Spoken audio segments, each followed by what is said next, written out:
Hello दोस्तों, कैसे हैं आप सब। दोस्तों, मैं हूं सीए पंकज सरावगी और आज की जो वीडियो है वो है सीएमए फाइनल स्टूडेंट्स के लिए, क्योंकि आज की वीडियो में हम सीएमए फाइनल का दिसंबर 2025 के लिए आईसीएमआई इंस्टीट्यूट ने जो स्ट्रेटेजिक कॉस्ट मैनेजमेंट का मॉडल क्वेश्चन पेपर का सेट 2 जो रिलीज किया था, उसका मैं आज आपके साथ यहाँ पे सॉल्यूशन डिस्कस करने वाला हूँ। सेट 1 का सॉल्यूशन ऑलरेडी मैं अपलोड कर चुका हूँ अपने यूट्यूब चैनल पे। अगर आपने नहीं देखा है, जाइए प्लेलिस्ट में एमक्यूपी दिसंबर 2025 के फोल्डर में, आपको वहां पे सेट 1 का सॉल्यूशन देखने को मिल जाएगा। ऑलरेडी जो न्यू एमसीक्यू बैंक है उसका सॉल्यूशन भी मैं ऑलरेडी आपको यूट्यूब चैनल पे करवा चुका हूं। अगर आपने नहीं देखा है, जाइए प्लेलिस्ट में रिवीजन दिसंबर 2025 का जो फोल्डर है उसके अंदर आपको एमसीक्यू बैंक, न्यू जो एमसीक्यू बैंक है आईसीएमआई का, वो भी आपको वहां पे मिल जाएगा। और एससीएम के 100% लेक्चर्स, 100% रिवीजन लेक्चर्स आपको प्लेलिस्ट में देखने को मिल जाएंगे, रिवीजन दिसंबर 2025 फोल्डर के अंदर प्लेलिस्ट में जाकर। तो इसका बेनिफिट लेना बिल्कुल बिल्कुल बिल्कुल मत भूलिएगा। तो स्टार्ट करते हैं set 2 of strategy cost management दिसंबर 2025 का एमक्यूपी। सबसे पहले पेपर के पैटर्न को लेकर बात करूं, पेपर के पैटर्न में किसी तरीके का कोई चेंज नहीं है। सेक्शन ए 15 एमसीक्यू 2 मार्क्स, उसके बाद 7 में से आपको 5 क्वेश्चन अटेम्प्ट करने। केवल और केवल पूरे पेपर में आपको एक 7 मार्क्स का थ्योरी क्वेश्चन देखने को मिलता है, बाकी सारा का सारा पोर्शन प्रैक्टिकल है। तो सजेशन मेरा यही है, प्रैक्टिकल पे कॉन्सेंट्रेट करो, थ्योरी पे टाइम वेस्ट बिल्कुल मत करो। एमसीक्यू के पॉइंट ऑफ व्यू से जो करना है थ्योरी पोर्शन, वो आप एमसीक्यू बैंक और अपना जो स्टडी मटेरियल है उसके एमसीक्यूज पे कॉन्सेंट्रेट कर सकते हो। उसके लिए फुल फ्लेज आपको थ्योरी वगैरह रीड करने की जरूरत नहीं है। तो सबसे पहले सेक्शन ए की ही बात कर लेते हैं। Section A of course compulsory रहता है हमारा, जिसमें 15 एमसीक्यू 2 मार्क्स के आपको देखने को मिल जाते हैं। सबसे पहले question number 1, choose the correct option. और इसमें काफी सारा आपको प्रैक्टिकल पोर्शन एमसीक्यूज में भी देखने को मिलता है।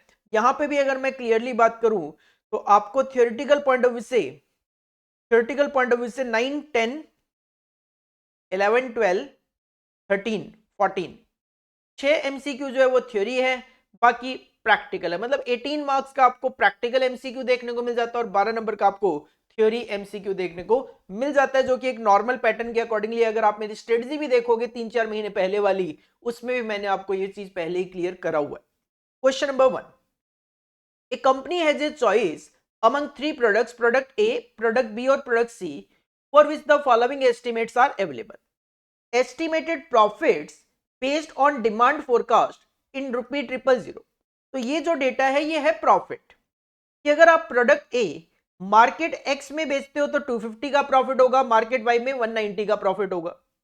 प्रोडक्ट बी अगर आप मार्केट में एक्स बेचते हो तो 160 का प्रॉफिट हो सकता है और ये एस्टिमेटेड प्रॉफिट्स है, मार्केट वाई में 220 का प्रॉफिट हो सकता है। प्रोडक्ट सी अगर मार्केट एक्स में बेचेंगे 200 का प्रॉफिट होगा और वाई में अपने को 210 का प्रॉफिट होगा। साथ में प्रोबेबिलिटी भी गिवन है कि एक्स मार्केट में 70% बिक जाएगा और वाई मार्केट में 30% की प्रोबेबिलिटी है ये प्रॉफिट्स होने की। Which product should be undertaken by the company. तो सर सिंपल, आप तीनों प्रोडक्ट का प्रॉफिट कैलकुलेट कर लो। 215 2.7 plus 119 2.3 it will come 232, 116 2.7 plus 220 2.3 it will be 178, और प्रोडक्ट सी का 200 2.7 plus 210 2.3 it will be equal to 203। तो हाईएस्ट एक्सपेक्टेड प्रॉफिट जो है वो है product A 232। Option A will be your correct answer, product A, product A. Second question आपको देखने को मिल जाता है बेसिक्स ऑफ मार्जिनल कॉस्टिंग में से, the break even point of a manufacturing company rupee 1,60,000, fixed cost है 48,000, वेरिएबल कॉस्ट 12 रुपए पर यूनिट गिवन है, बट कोई रेलेवेंसी नहीं है क्योंकि आपसे केवल और केवल पीवी रेशियो पूछा गया है। ब्रेक इवन पॉइंट रुपी का फॉर्मूला होता है total fix cost divide by PV ratio. Break even point given है 1,60,000, फिक्स्ड कॉस्ट गिवन है 48,000, तो पीवी रेशियो आ जाएगा 30%। C will be your correct answer. Next, third, a company has a break even point when sales are रुपी 3,20,000। जब 3,20,000 रुपए की हमारी cell है तो वो ब्रेक इवन पॉइंट है। सिंपल 320 की आपकी सेल्स है। And variable cost at that level of sales are 2 lakh, और वेरिएबल कॉस्ट आपकी 2 लाख रुपए की। How much would PV ratio increase और decrease if variable expenses are dropped by 30,000। अगर मेरी वेरिएबल कॉस्ट 30,000 से ड्रॉप कर जाएगी तो मेरा कंट्रीब्यूशन 30,000 से बढ़ जाएगा, सिंपल सी बात है। तो पीवी रेशियो पे क्या इंपैक्ट आएगा? तो सर कंट्रीब्यूशन मेरा बढ़ेगा तो पीवी रेशियो मेरा बढ़ेगा। कंट्रीब्यूशन कितना बढ़ेगा? 30,000। कंट्रीब्यूशन कितना बढ़ेगा? 30,000। और सेल्स कितनी चल रही थी मेरी? 3,20,000।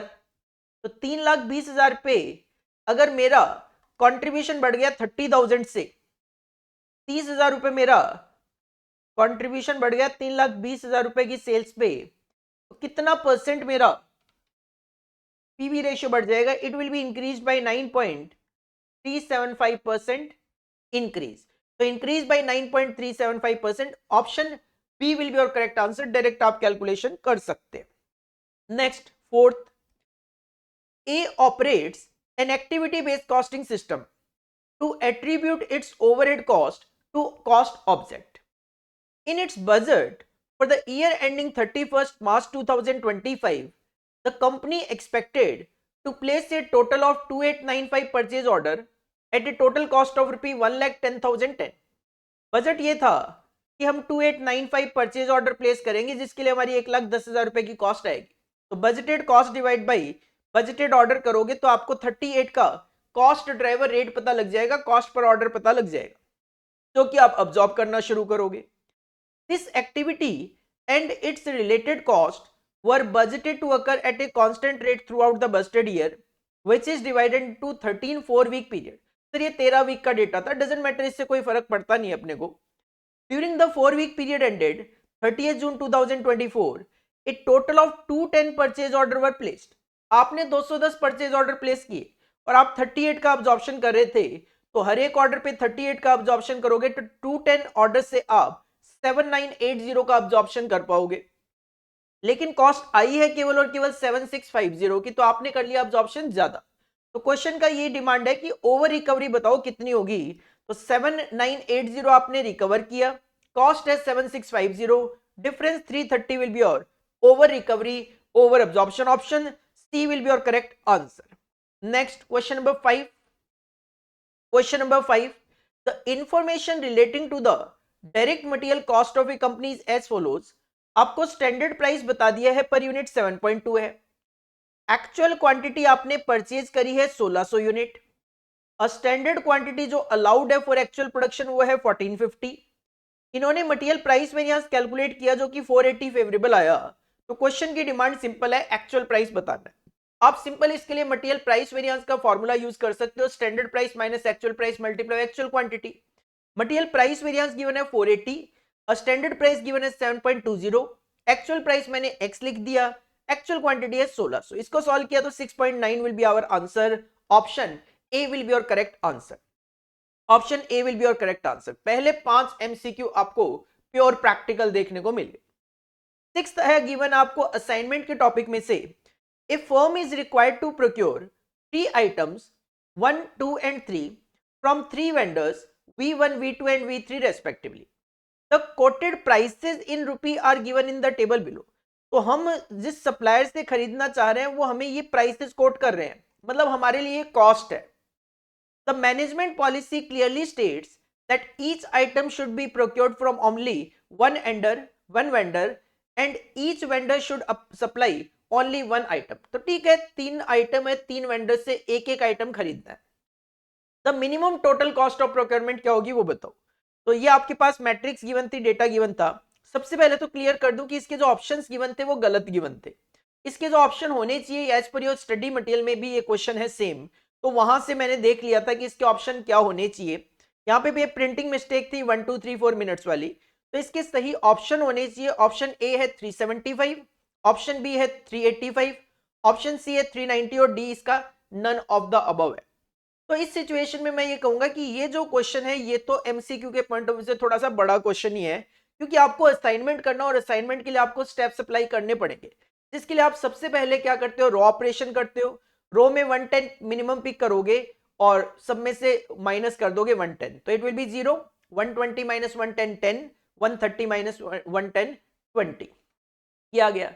सेकेंड रो में 150 इज द मिनिमम, तो 115 माइनस 115 0, 140 माइनस 115 25, 140 माइनस 115 25, आपकी सेकेंड रो आ गई। थर्ड रो में मिनिमम है 125, तो 125 माइनस 125 0, 145 माइनस 125 20, 165 माइनस 125 40। आपको ये रो ऑपरेशन के बाद डेटा मिल गया। इस रो ऑपरेशन में आप अप्लाई करोगे कॉलम ऑपरेशन, जिसमें पहला कॉलम तो जीरो ही है तो 0 0 0 ही आ जाएगा। सेकंड में आप पिक करोगे मिनिमम दैट इज 10, तो 10 minus 10 0, 25 minus 10 15, 20 minus 10 10, second column मिल जाएगा आपको। थर्ड कॉलम में मिनिमम है 20, तो 20 माइनस 20 0, 25 माइनस 25, 40 माइनस 20 20, आपको ये टेबल मिल गई। इसमें लाइन ड्रॉ करने की कोशिश करोगे आप, सारे जीरो कवर करने कम से कम लाइन ड्रॉ करके, तो मैंने किया तो केवल 2 ही लाइन ड्रॉ हुई, जबकि यहाँ पे आइटम और वेंडर तो 3 है। तो इसमें इंप्रूवमेंट करना पड़ेगा। इंप्रूवमेंट के लिए आप क्या करते हो, ये जो अनकवर्ड एलिमेंट है इसमें से मिनिमम पिक करोगे दैट इज 5, इंटरसेक्शन पे ये ऐड हो गया, बाकी ये 0 0 एज इट इज आ गए, ये 0 0 एज इट इज आ गया, बाकियों में से इसको माइनस करोगे तो 15 माइनस 5 10, 5 माइनस 5 0, 10 माइनस 5 5, 20 माइनस 5 15, ये मुझे डेटा मिला। इसमें मैंने जब लाइन ड्रॉ करी तो 3 लाइनें ड्रॉ हो गई थी। अकॉर्डिंगली आप इसमें असाइनमेंट कर सकते हो, सिंगल जीरो जहां पे अवेलेबल होता है वहां पे हम असाइनमेंट करते हैं।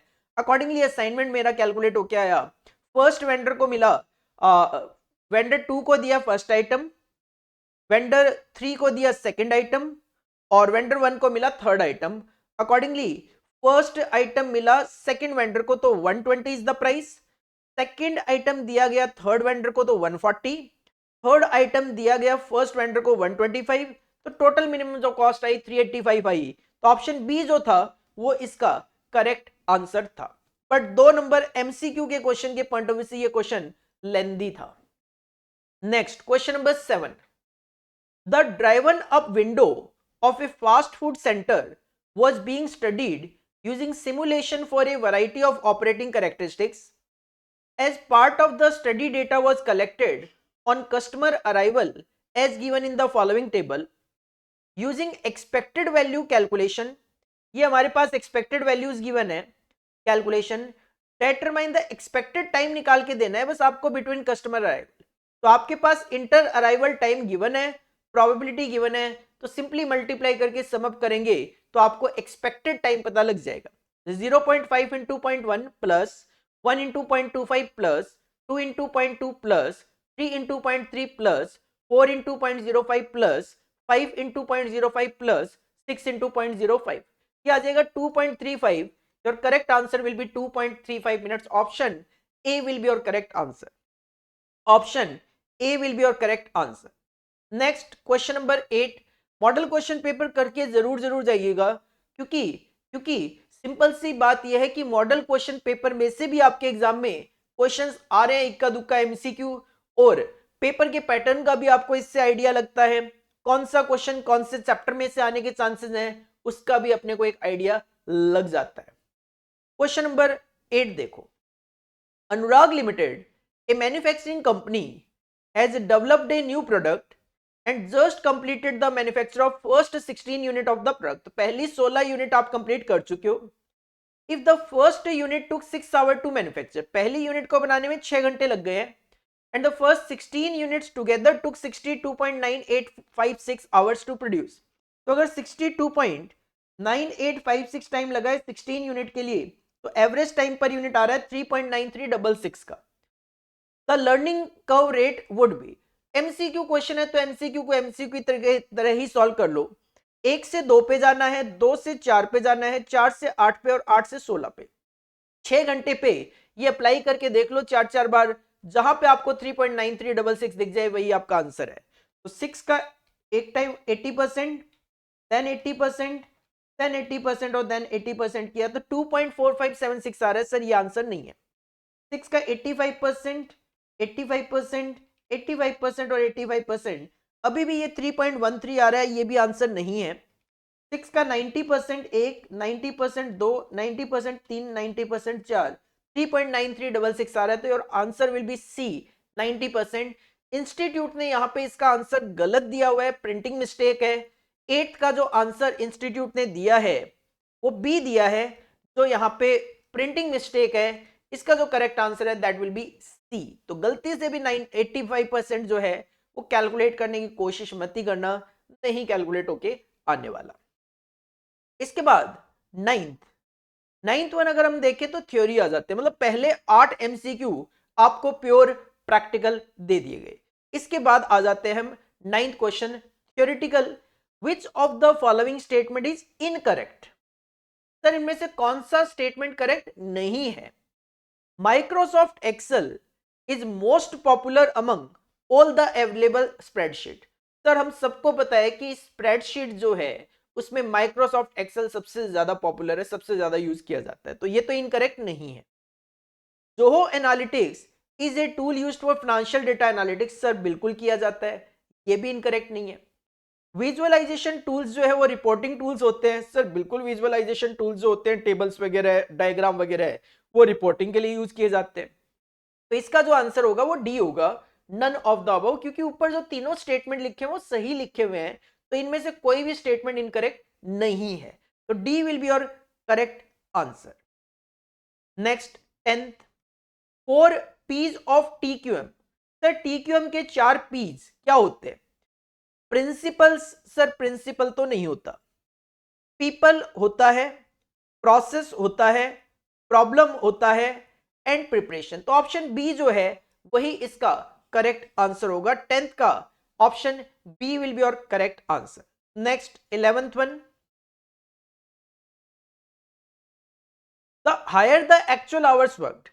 अगर आप एक्चुअल आवर्स की वर्किंग ज्यादा करते हो तो इसका क्या मतलब है? The lower the capacity usage ratio. Sir lower होने का तो मतलब ही नहीं बनता, अगर आपने घंटे ज्यादा यूज किए हैं तो कैपेसिटी तो ज्यादा ही है।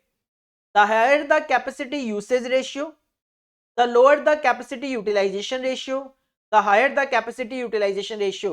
तो इसका जो करेक्ट आंसर है that is D, higher the capacity utilisation ratio. Capacity utilisation बोला जाता है इसको, तो D will be your correct answer. Next 12th one, which of the following is not suitable for just in time production system. Just in time के लिए इनमें से suitable कौन सा नहीं है?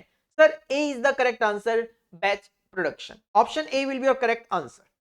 Next 13th one, standard costing system consist of the following key elements, setting standard for each of the operation. Sir बिल्कुल standard तो सबसे पहले सेट किए जाते हैं।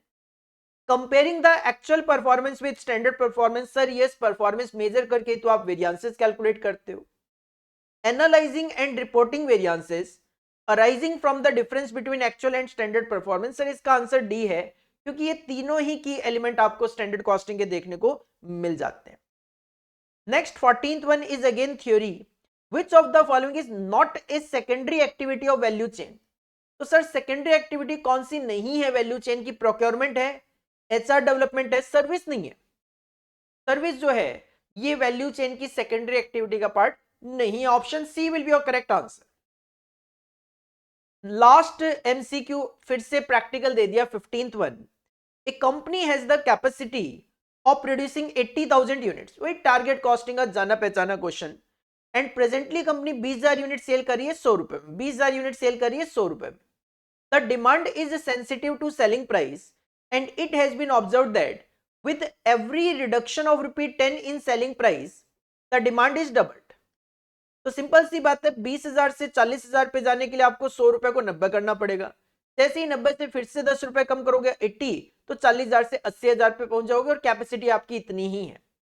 What should be the target cost बताओ if demand is doubled at full capacity. Full capacity पे बताना है, एंड प्रॉफिट मार्जिन लेना है 25 पे। तो सिंपल सी बात है, 80 रुपए का प्राइस आपको रखना पड़ेगा फुल कैपेसिटी पे, और 25% मार्जिन है, तो 80 में 25% हटा दूं तो 60 रुपीज आपका टारगेट कॉस्ट होगा। D will be your correct answer. Option D will be your correct answer, 60 rupees. तो ये थे एमसीक्यू, और इन एमसीक्यूज को लेकर कुछ बच्चों को प्रॉब्लम्स थी भी, अगर मैं क्लियरली बात करूं तो। सर इसमें पहले क्वेश्चन में भी बच्चों को दिक्कत आ जाती है कई बार, इसके अलावा बाकी क्वेश्चन थोड़े जाने पहचाने थे। क्वेश्चन नंबर 6 को लेकर तो नो डाउट बच्चों को प्रॉब्लम थी ही। क्यों? क्योंकि इसमें ऑप्शन ही कुछ इस तरीके से गिवन है, और एक माइंड में ये भी होता है सर इतना बड़ा क्वेश्चन तो शायद नहीं हो, तो क्या करना है इसके अंदर। तो इसमें पूरा फुल फ्लेज ही क्वेश्चन है, ये 2 नंबर के लिए गलती है। 7th में भी बच्चों को कई बार दिक्कत लगती है कि सर सिमुलेशन गिवन है तो बच्चे statement of random number range बनाना शुरू कर देते हैं, तो ऐसा कुछ नहीं, एक्सपेक्टेड टाइम ही आपको बताना था। और इसके अलावा क्वेश्चन नंबर 8 को लेकर बच्चों को यह दिक्कत थी कि इसमें ऑप्शन जो है वो बी दिया हुआ था, जबकि इसका करेक्ट आंसर जो है वो सी था। तो ये चीजें हैं जो बच्चों को थोड़ी प्रॉब्लम कर रही थी, तो वो अब यहाँ पे आपकी रिजॉल्व कर दी है मैंने। तो एमक्यूपी को करके जरूर जरूर जाना है, सेट 1 भी करके जाना है, सेट 2 भी आपको करके जाना है। और एग्जाम में एमसीक्यू के पॉइंट ऑफ व्यू से आपको एमसीक्यू बैंक जो है उस पर कॉन्सेंट्रेट करना है। जो आईसीएमआई इंस्टीट्यूट ने नया वाला जो एमसीक्यू बैंक रिलीज किया है उस पर आपको कॉन्सेंट्रेट करके जाना है। उसमें से आपको नो डाउट क्वेश्चंस देखने को मिलेंगे, श्योरिटी के साथ काफी सारे क्वेश्चन उसमें से आपको देखने को एग्जाम में मिलने वाले हैं। और ऑलरेडी मैंने बता दिया आपको, वो एमसीक्यू बैंक में ऑलरेडी आपको यूट्यूब चैनल पे करवा चुका हूं, जरूर जरूर उसको देख कर जाइएगा। सेक्शन बी की तरफ अगर मैं बढ़ता हूं तो सेक्शन बी में आपको 7 में से 5 क्वेश्चन अटेम्प्ट करने होते हैं, तो answer any 5 question out of 7 question. Her question की वेटेज 14 मार्क्स की है, जिसमें सबसे पहले आपको जो क्वेश्चन नंबर 2 है वो 14 मार्क्स का क्वेश्चन देखने को मिल जाता है। तो एग्जाम में भी हम इसी तरीके का एक्सपेक्ट करते हैं कि सर जो क्वेश्चन नंबर 2 है वो 14 मार्क्स का क्वेश्चन आपको देखने को मिलने वाला है। देखते हैं एक बार question. 3 company limited manufactures and sells in a year 20,000 units of a particular product to definite customer at a price of 100 per unit। 20,000 unit 100 रुपए के हिसाब से फिलहाल हम सेल कर रहे हैं, लेकिन the firm has a capacity to produce, capacity company की 25,000 यूनिट्स की है, मतलब 5,000 यूनिट फालतू पड़ी हुई है अभी तो। To produce beyond 25,000 units per annum, अगर आप 25,000 से भी ज्यादा यूनिट बनाना चाहते हो तो आपको एक नया इक्विपमेंट इंस्टॉल करना पड़ेगा जिसकी कॉस्ट 15 लाख रुपए की आएगी। The equipment will have a life span रहेगी इसकी 10 साल की, और कोई रेजिडुअल वैल्यू तो नहीं है, मतलब 1.5 लाख रुपए का डेप्रिसिएशन इस पे लगना है। There is an offer from a client to purchase 10,000 unit of the product regularly at a price of 90 per unit. एक कस्टमर आया, एक क्लाइंट आया, वो कहते हैं मैं 10,000 यूनिट आपसे खरीदना चाहता हूं, रेगुलरली खरीदूंगा, 90 रुपए पर यूनिट के हिसाब से खरीदूंगा। The order if accepted will have to be over and above the existing level of production of 20,000 unit. ये 20,000 तो बिकती रहेगी, इसके ऊपर 10,000 बेचनी पड़ेगी, तो मतलब आपको अपनी कैपेसिटी 30,000 तक लेके जानी पड़ेगी, और उसके लिए फिर आपको ये नया इक्विपमेंट लगाना पड़ेगा। The cost structure of the product per unit basis is, material की कॉस्ट 30 रुपीज है, लेबर 20 रुपीज है, वेरिएबल ओवरहेड 10 रुपए, प्रॉफिट आप कमा रहे हो 20 रुपए का। 3 2 5 और 1 6 और 2 8, कुछ इस तरीके से। डायरेक्ट मटेरियल 30 रुपए, डायरेक्ट लेबर 20 रुपए, वेरिएबल ओवरहेड 10 रुपए, प्रॉफिट है 20 रुपए, और प्रेजेंटली फिक्स्ड ओवरहेड की कॉस्ट आपकी 4 लाख की, तभी 20 रुपए आपका ये फिक्स्ड कॉस्ट भी हो गया। तो अभी जो 100 रुपए का प्राइस था वो किस तरीके से चल रहा था, 30 रुपए मटेरियल, 20 रुपए लेबर 50, 10 रुपए वेरिएबल ओवरहेड 60, 20 रुपए का प्रॉफिट 80, और 20 रुपए पर यूनिट आपका फिक्स्ड ओवरहेड की कॉस्ट पड़ रही थी। During the coming year it has been estimated that direct material cost of direct material as compared to the current year will increase by 10%। Material की कॉस्ट 10% से बढ़ेगी। Because of certain ways agreement direct labour की जो cost है वो 25% से बढ़ेगी। Fixed overhead की कॉस्ट आपकी 10% से बढ़ जाएगी। If the new order for 10,000 unit is accepted, fixed overhead अलग से भी लगाने पड़ेंगे आपको, कितने 60,000 रुपए due to increase admin charges. अगर आप वो 10,000 यूनिट वाला ऑर्डर लेते हो तो 60,000 रुपए अलग से फिक्स्ड ओवरहेड की कॉस्ट आएगी। Analyze whether the concern should accept the order, क्या ऑर्डर को एक्सेप्ट करना है कि नहीं करना, और instead of that try to secure order for the balance unused capacity. आप ट्राई कर सकते हो कि जो 5,000 यूनिट की आपकी बैलेंस कैपेसिटी पड़ी हुई है उसका ऑर्डर कहीं से मिल जाए, एज अवेलेबल ना हो। अगर उसके लिए जाते हो तो आपको करना पड़ेगा सेल प्रमोशन, जिसके लिए आपको 50,000 रुपए का खर्चा करना पड़ेगा। फाइनेंशियल चार्जेस वगैरह इग्नोर करके चलने, मतलब इंटरेस्ट वगैरह नहीं है, कुछ भी आप ऐसा मान के चल सकते हो। तो इसका मतलब कहानी ये है कि सर प्रेजेंटली मैं 20,000 यूनिट बेच रहा हूँ, फ्यूचर में या तो 5,000 एडिशनल जो मेरे पास कैपेसिटी पड़ी हुई है उसी को सेल प्रमोशन के थ्रू बेचने की कोशिश करूं। ऑल्टरनेटिव 1 तो ये है कि 20,000 यूनिट जैसे चल रहा है चलने दो। ऑल्टरनेटिव 2 ये है कि 5,000 जो मेरे पास फालतू कैपेसिटी पड़ी हुई है सेल प्रमोशन के थ्रू बेच लूं। और ऑल्टरनेटिव 3 ये है कि 20,000 जो बेच रहा हूं वो, और जो कस्टमर आया है क्लाइंट 10,000 यूनिट के लिए, उसका ऑर्डर एक्सेप्ट कर लो। तो इस सिचुएशन में आपकी सेल 100 रुपए पर यूनिट है, तो तो पहले केस में 20 लाख रुपए हो जाएगा, दूसरे केस में 25 लाख, तीसरे केस में 20,000 यूनिट तो 100 रुपए के हिसाब से बिकेगी। 20,000 यूनिट जो है वो तो 100 रुपए के हिसाब से बिकेगी, लेकिन जो 10,000 यूनिट है वो 100 रुपए के हिसाब से नहीं, वो तो क्वेश्चन ने बोला है केवल 90 के हिसाब से बिकेगी, तो 29 लाख की आपकी सेल्स होगी। वेरिएबल कॉस्ट को लेकर मैं बात करूं तो वेरिएबल कॉस्ट आपकी मटेरियल की अभी 30 रुपए थी, जो 10% से बढ़ के 33 हो जाएगी। तो सिंपल 20,000 इंटू 33, 25,000 इंटू 33 और यहाँ पे 30,000 इंटू 33। लेबर की कॉस्ट अभी आपकी 20 रुपए थी, जो कि 25% से बढ़ जाएगी, तो 25 पर यूनिट हो जाएगी। तो 20 इंटू 25, 20,000 इंटू 25, 25,000 इंटू 25 और 30,000 इंटू 25। वेरिएबल ओवरहेड की जो कॉस्ट है वो आपकी 10 रुपए पर यूनिट थी, जिसमें किसी तरीके का कोई इंक्रीज डिक्रीज भी नहीं है। तो 20,000 इंटू 10, 25,000 इंटू 10 और 30,000 इंटू 10। अकॉर्डिंगली आपका वेरिएबल कॉस्ट का टोटल कर दिया और सेल में से वेरिएबल कॉस्ट माइनस करके कंट्रीब्यूशन कैलकुलेट कर दिया। बात आती है फिक्स्ड कॉस्ट की। तो फिक्स्ड कॉस्ट अभी आपकी 4 लाख थी, जो एज पर क्वेश्चन 10% तो बढ़ी जानी है, तो 440 तो ये हो ही जाएगी, 440 तो ये हो ही जाएगी। अगर आप ये 10,000 वाला ऑर्डर एक्सेप्ट करते हो तो आपको एडमिन पे 60,000 रुपए एडिशनल खर्च करने पड़ेंगे, और अगर आप 5,000 यूनिट से अपनी एडिशनल कैपेसिटी को बेचना चाहते हो तो सेल प्रमोशन पे 50,000 खर्च करने पड़ेंगे। तो अकॉर्डिंगली ये आपकी टोटल फिक्स्ड कॉस्ट आ गई। कंट्रीब्यूशन में से टोटल फिक्स्ड कॉस्ट माइनस किया तो ये आ गया आपका प्रॉफिट मार्जिन। यहाँ पे हल्का फुल्का प्रिंटिंग में मिस्टेक है, करेक्ट कर देता हूँ। 4,40,000 प्लस 60,000 प्लस ये डेप्रीशिएशन भी लग जाएगा 1.5 लाख रुपए का, क्योंकि 15 लाख का इक्विपमेंट खरीदोगे, 10 साल इसकी लाइफ है, तो ये 1.5 लाख भी लग जाएगा। तो अकॉर्डिंगली आ जाएगा 6.5 लाख रुपए, यस 6.5 लाख रुपए। तो ये आ गया आपका 640 minus 440 2 lakh, 8 lakh minus 490 310, 860 minus 650 860 minus 650 210। तो अकॉर्डिंगली ये वाला जो प्रॉफिट है ये आपका हाईएस्ट है 3,10,000 रुपए। तो आपको जाना चाहिए ऑफकोर्स इसी के लिए 25,000 यूनिट बेचो। बेस्ट ये है कि जो एडिशनल 5,000 यूनिट की आइडल कैपेसिटी है, सेल प्रमोशन करो और बेचने की कोशिश करो। That is beneficial for the organisation from profit point of view. 14 marks के लिए अच्छा क्वेश्चन है, कोई दिक्कत परेशानी नहीं है मेरे हिसाब से।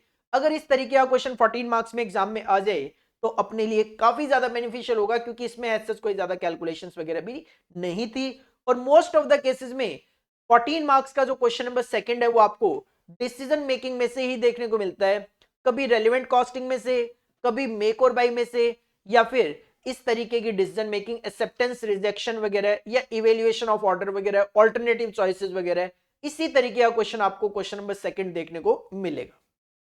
इसके बाद क्वेश्चन नंबर 3 की तरफ अगर आप बढ़ोगे तो क्वेश्चन नंबर 3 का पार्ट ए जो है वो ट्रांसफर प्राइसिंग का है।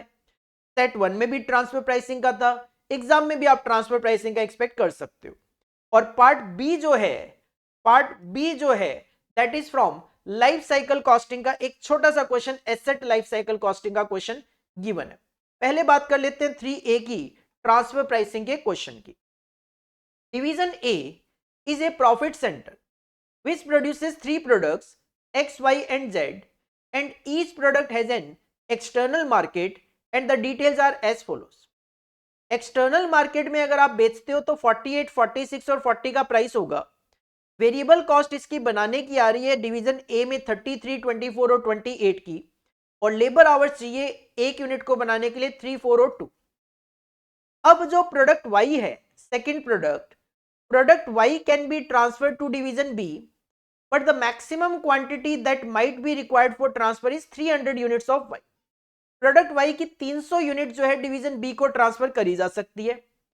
X, Y और Z की मैक्सिमम टू मैक्सिमम आप एक्सटर्नल मार्केट में सेल के लिए जाओगे 800, 500 और 300 यूनिट आप बाहर बेच सकते हो। Instead of receiving transfer of product Y from division A, division B could buy similar product in the open market at a slightly cheaper price of 45। अगर डिवीजन बी डिवीजन ए से ना लेकर market में Y खरीदने के लिए जाए तो 45 में उनको मिल जाएगा, 45 में इनको मिल जाएगा, जबकि वाई जो है वो मार्केट में 46 में बेच रही है।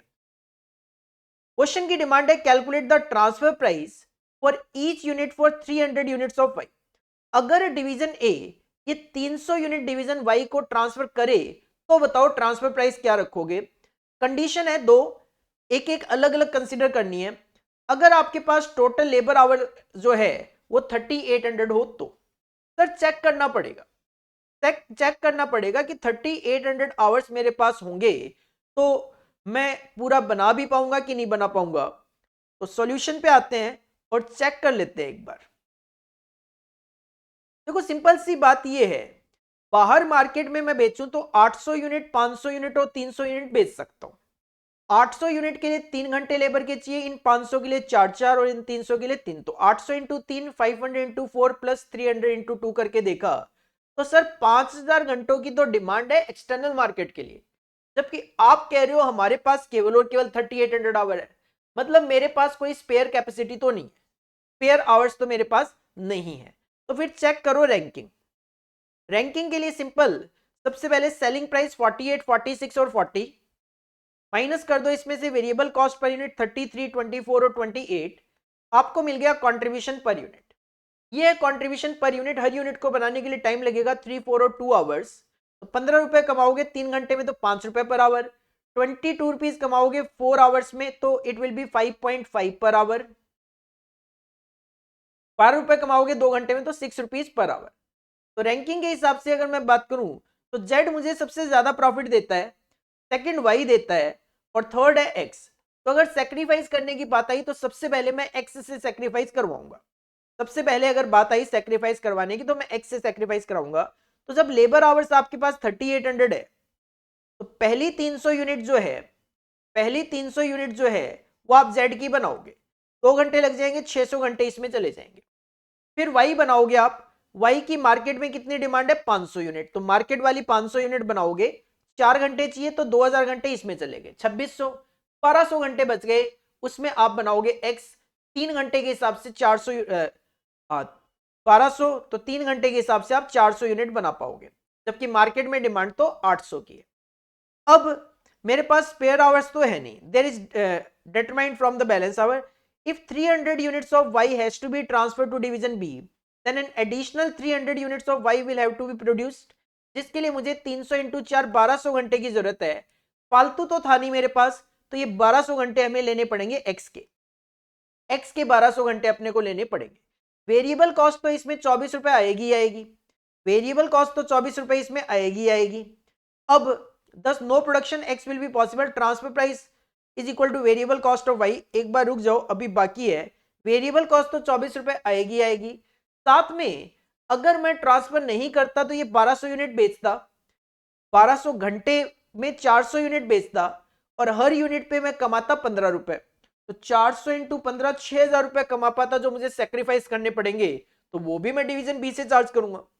मैं कहूंगा 6000 रुपए का मुझे नुकसान हुआ और मैं बी को कितनी यूनिट दे रहा हूं 320 रुपए पर यूनिट, मैं अपॉर्चुनिटी कॉस्ट भी कंसीडर करूंगा, 20 रुपए पर यूनिट में अपॉर्चुनिटी कॉस्ट भी कंसीडर करूंगा। तो मैं ट्रांसफर प्राइस रखूंगा 44 का, 44 का। कब?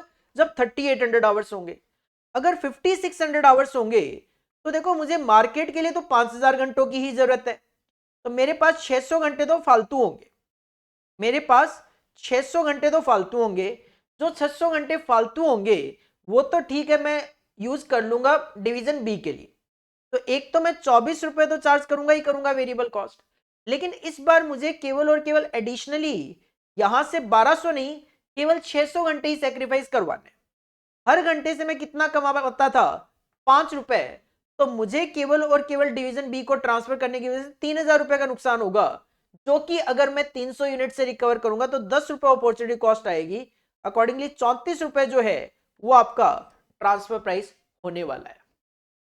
प्रेजेंटेशन आप एक बार देख सकते हो सॉल्यूशन की, बाकी क्रक्स मैंने आपको बता दिया है, जो कि आपने सेम क्वेश्चन अपनी क्लासेस में तो करा हुआ होता ही है, तो आपको किसी तरीके की कोई दिक्कत परेशानी आएगी भी नहीं। इसके बाद अगर आप क्वेश्चन नंबर 3B की तरफ बढ़ते हो, क्वेश्चन नंबर 3B सिंपल सा life asset cycle, asset life cycle costing का क्वेश्चन है। Company X is force to choose, आपको दो मशीनों में सिलेक्शन करना है, ए और बी। दोनों मशीन सेम तरीके की है, वैसे तो आइडेंटिकल कैपेसिटी है, सेम काम करती है, दिखने में अलग अलग है केवल। मशीन ए की कॉस्ट रहेगी 1.5 लाख रुपए, लाइफ रहेगी 3 साल और 40,000 रुपए हर साल इसको रन करने में लगेंगे। Machine B is an economy model, सस्ता मॉडल है जिसकी कॉस्ट केवल 1 लाख है, लेकिन इसकी लाइफ भी केवल 2 साल है और इसको हर साल रन करने के लिए 60,000 की कॉस्ट आनी है। These are real cash flow, यही कैश फ्लो है जो मान के चलो। The cost are forecasted in rupee of constant purchasing power, ignore tax. Opportunity cost of capital, present value factor आपको कंसीडर करने हैं 10% के। कौन सी मशीन आप खरीदोगे, recommend which machine company X should buy. तो सर इसके लिए आपको इक्वल एनुअल कॉस्ट कैलकुलेट करनी पड़ेगी। सबसे पहले मशीन की कॉस्ट है 1.5 लाख और 1 लाख, 1,50,000 और 1 लाख। जो हर साल कॉस्ट आएगी रनिंग कॉस्ट, उसकी प्रेजेंट वैल्यू कैलकुलेट करो। मशीन ए में 40,000 की कॉस्ट है, मशीन बी में 60,000 रुपए की कॉस्ट है। तो 40,000 रुपए की कॉस्ट है और आपको फैक्टर लेने हैं 10% के, 3 साल है तो 1 डिवाइडेड बाई 1.1, 1 2 3 साल के फैक्टर आ जाएंगे 2.486। 7 आ रहा है वैसे राउंड ऑफ में, बट यहाँ पे 2.486 लिया है, तो 40,000 into 2.486, 99,440 will be the present value of running cost.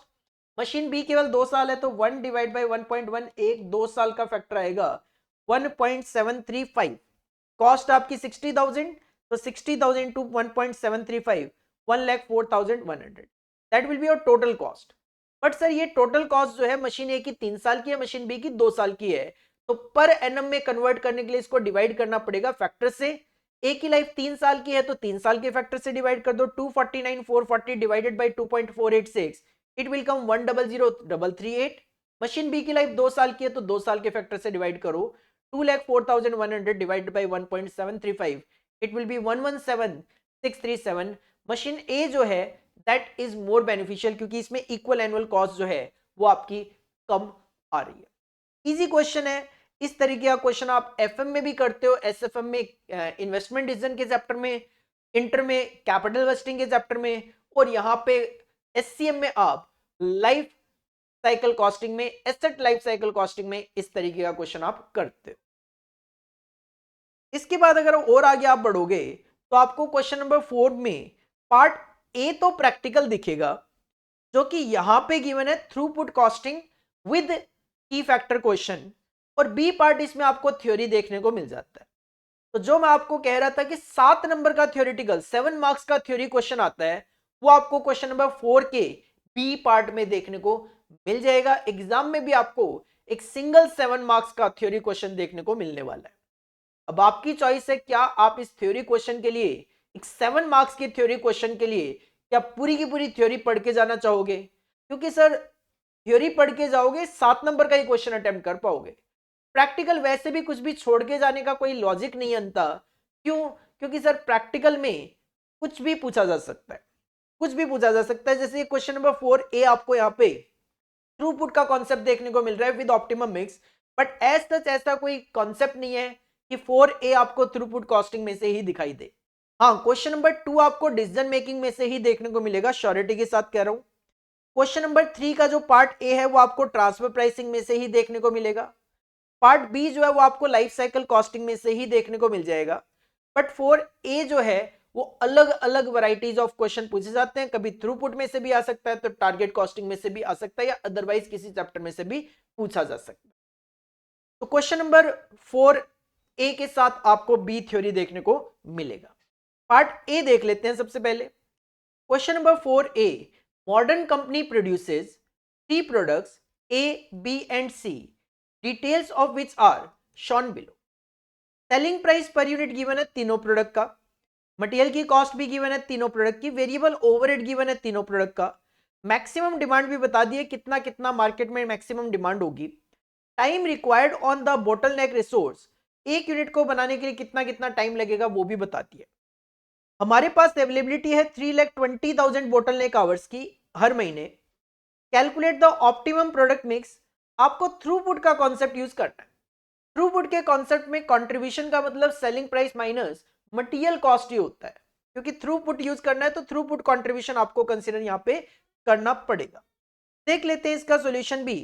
सबसे पहले प्रोडक्ट के नाम लिख लिए एबीसी, सेलिंग प्राइस कॉपी कर लिया, दैट इज 120, 110 और 130, माइनस कर देंगे मटेरियल कॉस्ट 60, 70 और 85, तो आपको थ्रूपुट कंट्रीब्यूशन पर यूनिट पता लग जाएगा 60, 40 और 45। इसी को यूज करना है बॉटलनेक के पॉइंट ऑफ व्यू से, और एक यूनिट को बनाने के लिए टाइम लगेगा 5, 4 और 3 का, तो डिवाइड किया तो यहाँ पे 60 कमा पा रहे हो 5 घंटे में तो 12 रुपए पर आवर है। यहाँ पे 40 अर्न कर रहे हो 4 आवर्स में तो 10 पर आवर। यहाँ पे 45 फ्रॉम 3 आवर्स तो 15 पर आवर। तो बेस्ट है रैंकिंग सी सबसे पहले बनाओगे, उसके बाद ए बनाओगे और उसके बाद फाइनली आप बी बनाना पसंद करोगे। टोटल अवेलेबल आवर्स अपने पास कितने हैं सर? टोटल अवेलेबल आवर्स है हमारे पास 3,20,000 घंटे, जिसमें आप सबसे पहले सी बनाओगे। सी की मैक्सिमम डिमांड है 40,000 यूनिट की और 3 घंटे लगेंगे तो 1,20,000 घंटे आप इसमें यूज कर लोगे। उसके बाद नंबर आएगा ए का, जिसकी मैक्सिमम डिमांड है 30,000 यूनिट्स की और 5 आवर्स कंज्यूम होंगे तो 1,50,000 आवर्स इसमें चले जाएंगे। 270 चले गए, 50,000 घंटे बच गए, जिसमें आप बी बनाओगे और एक यूनिट को बनाने के लिए 4 आवर्स तो 12,500 यूनिट्स आप बना पाओगे। 12,500 यूनिट आप बना पाओगे, जबकि डिमांड इसकी कितनी है? 25,000 यूनिट की। सर बस ये ऑप्टिमम प्रोडक्ट मिक्स है कि आप सी बनाओ 1,20,000 यूनिट्स, ए बनाओ आप 1,50,000 यूनिट्स, एक सेकेंड, यूनिट्स नहीं, सी आप बनाओ 40,000 यूनिट्स, ए आप बना लो 30,000 यूनिट्स और बी बचे हुए आवर्स में आप 12,500 यूनिट्स बना पाओगे। बस यही आपका फाइनल आंसर है। तो सिंपल था, बस आपको थ्रूपुट कॉन्सेप्ट ध्यान में रखना है कि थ्रूपुट कॉन्सेप्ट में कंट्रीब्यूशन लेना होता है, थ्रूपुट कंट्रीब्यूशन ही लेना होता है, जिसके लिए सेलिंग प्राइस में से केवल और केवल मटेरियल कॉस्ट माइनस की जाती है, वेरिएबल ओवरहेड की कोई रिलेवेंसी नहीं रहेगी। इसके साथ जो बी पार्ट है that is theory question, discuss the underlying principles of total quality management. TQM के प्रिंसिपल्स बताने थे सर, तो यहां पे आप देख सकते हो टीक्यूएम के principle, customer focus, total employee involvement, continuous improvement, process centered approach, system approach to management, continuous improvement, fact based decision making, and finally mutually beneficial supplier relationship। Theory आपकी चॉइस है, मैं बिल्कुल सजेस्ट नहीं करता कि HCM जैसे subject में आप थ्योरी पढ़ के जाओ। रीजन बीइंग सर केवल एक 7 नंबर का थ्योरी क्वेश्चन है, आपको 7 में से 5 क्वेश्चन अटेम्प्ट करने हैं। अगर आप ये थ्योरी वाला क्वेश्चन भी साइड रख देते हो तो भी आपको 6 में से 5 क्वेश्चन अटेम्प्ट करने हैं, फिर भी आपको एक पूरा का पूरा प्रैक्टिकल क्वेश्चन छोड़कर आना है। तो कहीं ना कहीं अगर आप पूरा का पूरा थ्योरी 2 चैप्टर भी छोड़ के जा रहे हो, 2 से 3 चैप्टर छोड़ के जा रहे हो, तो भी आप 100 आउट ऑफ 100 यहाँ पे स्कोर कर सकते हो पेपर के पैटर्न के अकॉर्डिंगली। और अच्छा स्कोर किया जा सकता है एचसीएम में अगर आप स्ट्रेटेजिकली स्टडी करते हो, आपकी स्ट्रेटेजी अच्छी है तो आप एचसीएम में काफी अच्छा स्कोर कर सकते हो। 83 मार्क्स तक हाईएस्ट अभी तक हमारे स्टूडेंट्स के आए हुए हैं, जो कि एक अच्छा स्कोर माना जाता है एचसीएम के पॉइंट ऑफ व्यू से, जो कि बिगेस्ट सब्जेक्ट है आपके पूरे के पूरे सीएमए फाइनल की मैं बात करूं तो इवन सीएमए फाइनल छोड़ो, आपका जो सीएमए कोर्स है उसमें सबसे बड़ा जो सब्जेक्ट है वो स्ट्रेटेजिक कैश कॉस्ट मैनेजमेंट ही है सिलेबस के पॉइंट ऑफ व्यू। नेक्स्ट अगर हम जाते हैं तो क्वेश्चन नंबर 5 जो है that is fully dedicated to a standard costing. तो आपको एग्जाम में भी क्वेश्चन नंबर 5 पार्ट ए और पार्ट बी दोनों स्टैंडर्ड कॉस्टिंग के ही देखने को मिलने वाले हैं। पार्ट ए जो है यहाँ पे वो मटेरियल वेरिएंसेस का क्वेश्चन है, जबकि पार्ट बी जो है यहाँ पे ओवरहेड वेरिएंसेस का क्वेश्चन आपको देखने को मिल रहा है। बाकी एग्जाम पॉइंट ऑफ व्यू से आप material variances, labour variances, overhead variances, even reconciliation के जो क्वेश्चन है, सेल्स वेरिएंसेस का जो क्वेश्चन है वो आप एक्सपेक्ट कर सकते हो।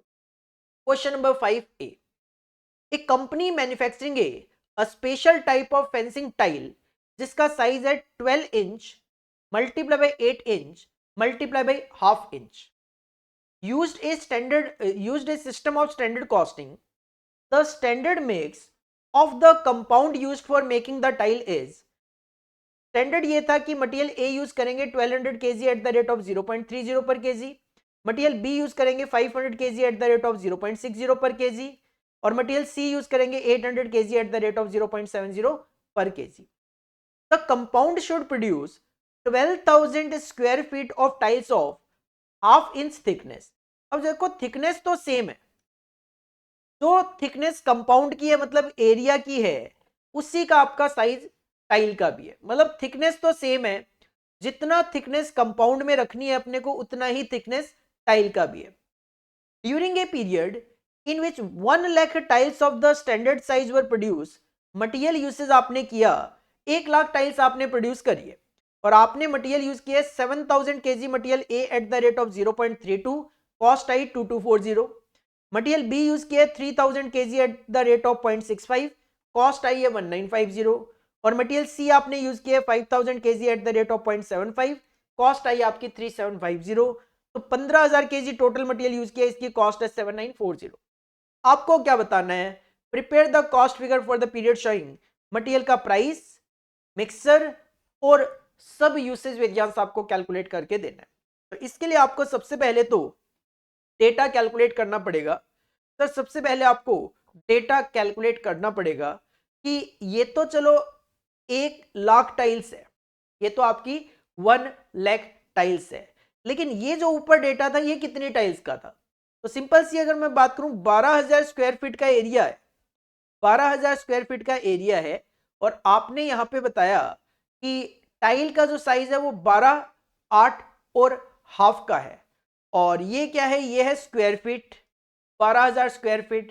तो 12,000 स्क्वायर फीट की अगर आप बात करोगे तो 12,000 स्क्वायर फीट एरिया है ये, 12,000 स्क्वायर फीट एरिया है ये। और आपकी जो टाइल का साइज है वो है आपका 12, 8 और हाफ का। ये तो हाफ हाफ तो कैंसिल हो जाने, कोई दिक्कत परेशानी वाली बात नहीं है। 12,000 जो स्क्वायर फीट एरिया है आपका, अगर मैं इसकी बात करूं तो ये आपका 12 इंच है और ये आपका 12 स्क्वायर फीट है, ठीक है। ये 12,000 स्क्वायर फीट गिवन है, 12,000 स्क्वायर फीट गिवन है। एक फीट में होते हैं 12 इंच, एक फीट में होते हैं 12 इंच। तो देखो ये जो एरिया है ये इंच में है, तो आपने वो न्यूमरेटर भी इंच में कन्वर्ट करना पड़ेगा। ये 12,000 स्क्वायर फीट है, तो अगर आप 12,000 को एक बार 12 से मल्टीप्लाई करेंगे तो ये हो गया 12,000 फीट। स्क्वायर फीट के लिए आपको 12 को फिर से 12 से मल्टीप्लाई करना पड़ेगा, 12 का स्क्वायर एक तरीके से। तो 12,000 स्क्वायर फीट को अगर इंच में कन्वर्ट करता हूं तो ये 17,28,000 इंच आता है। ये हाफ हाफ तो कैंसिल हो गया और टाइल का जो साइज है 12, 8 का साइज है, तो डिवाइड बाई 12 और डिवाइड बाई 8, तो ये 18,000 टाइल्स जो है, ये जो डेटा गिवन है ये 18,000 टाइल्स का डेटा है। तो simple you can say sir अगर 1200 केजी मटेरियल ए लगेगा 18,000 टाइल्स के लिए तो 1,00,000 आपने प्रोड्यूस करा, तो इसके लिए होना चाहिए 1200 divided by 18,000 multiply by 1,00,000, it will B 666.67। Similarly अगर मटेरियल बी 500 है 18,000 के लिए तो 1,00,000 के लिए it should B 2777.77 and similarly 800 kg है 18,000 के लिए तो 1,00,000 के लिए इट शुड बी 4444.44। रेट आप कॉपी कर ही लोगे 0.3, 0.6 और 0.7, अकॉर्डिंगली आपको ये स्टैंडर्ड वैल्यूज पता लग जाएगी। एक्चुअल डेटा तो आपको पता ही है 7,000, 3,000 और 5,000। इसका प्राइस भी आपको पता है 0.32, 0.65 और 0.75 और इसकी अमाउंट भी गिवन ही है 2240, 1950, 3750 और टोटल 7940। इसका भी टोटल कर दिया क्वांटिटी का, यहाँ पे अमाउंट का टोटल कर दिया, यहाँ पे भी क्वांटिटी का टोटल कर दिया। आपको यहाँ पे सब यूसेज और मिक्सर वेरिएंस भी कैलकुलेट करने हैं, सब यूसेज और मिक्सर वेरिएंस भी कैलकुलेट करने हैं। तो ये तो क्वांटिटीज वही ऊपर जो मैंने आपको बताई वो है। तो इसके लिए आपको RSQ की जरूरत पड़ेगी, RSQ की जरूरत पड़ेगी। RSQ का मतलब होता है जो एक्चुअल क्वांटिटी है उसको आपने स्टैंडर्ड रेशियो में कंसिडर करना है। चाहे ये रेशियो ले लूं चाहे ये रेशियो ले लूं, बात एक ही है। तो सर ये रेशियो ज्यादा इजी है, 12, 5 और 8 का रेशियो है, 8, 5, 13 और 12, 25। तो 15,000 डिवाइडेड बाई 25 इंटू 12, RSQ आ जाएगा ए का 7200, ए का 7200, बी का आ जाएगा 3000, बी का आ जाएगा 3000 और सी का प्रोपोर्शन है 8, तो ये आ जाएगा 4800। रेट वही 0.3, 0.6, 0.7। SQSP ऊपर से कॉपी कर लिया है, SQSP यहां से कॉपी कर लिया 6778। RSQSP कैलकुलेट कर लिया आपने, AQAP ऊपर से कॉपी कर लो 7940 और AQSP लेना है तो क्वांटिटी लेनी है actual quantity that is 7,000, 3,500, price लेना है 0.3, 0.6 और 0.7 स्टैंडर्ड प्राइस। तो अकॉर्डिंगली ये आ जाएगा आपका 7400। RSQ की कैलकुलेशन दिखाई है यहाँ पे एक सिंगल की किस तरीके से कैलकुलेशन करा गया है। RSQ शो किया है यहाँ पे, जो भी है ऐसे जिसकी जरूरत है नहीं। इसके बाद आपको कैलकुलेट करके देना है सिंपल मटेरियल के वेरिएंसेस। हालांकि देखो क्वेश्चन ने तो बोलते वक्त प्राइस, मिक्सचर और सब यूसेज ही बोला है, बट यहाँ पे इन्होंने सारे ही कैलकुलेट करके दिखाए हुए हैं। तो सब यूसेज वेरिएंस, सबसे पहले सब यूसेज वेरिएंस की अगर आप बात करोगे तो इट विल बी, सब यूसेज वेरिएंस का फॉर्मूला क्या होता है सर? सब यूसेज वेरिएंस का फॉर्मूला होता है standard quantity minus RSQ multiply by standard price. Standard quantity और RSQ, तो 7320 minus 6778, it will B 542 adverse. Mix variance का फॉर्मूला होता है आपका RSQ SP, और माइनस में अगर मैं जाऊं तो AQ AP। 7320 मिक्स वेरिएंस है ना ये, हाँ बिल्कुल मिक्स वेरिएंस का फॉर्मूला आप अप्लाई करते हो RSQ minus actual quantity multiply by standard price, multiply by standard price. तो इसका मतलब RSQ SP और AQ SP का डिफरेंस आप कंसीडर करोगे, that will be 7400 minus 7320, 80 adverse आ जाएगा। RSQ पहले आता है, AQ बाद में आता है, तो 7320 माइनस 7400। यूसेज वेरिएंस का फॉर्मूला होता है आपका standard quantity minus actual quantity multiply by standard price. Standard quantity minus actual quantity multiply by standard price. 6778 minus 7400, it will B 622 adverse. Price variance का आपका फॉर्मूला होता है standard price minus actual price multiply by actual quantity. Standard price minus actual price multiply by actual quantity, तो AQSP minus AQAP 7400 minus 7940, it will B 540 adverse. और material cost variance का formula तो standard cost minus actual cost होता है, तो 6778 minus में 7940, it will B 1162 adverse. तो इस तरीके से आपको ये ए अटेम्प्ट करना था, जिसमें मेन जो चैलेंज है वो आपका number of standard tiles calculate करना ही है।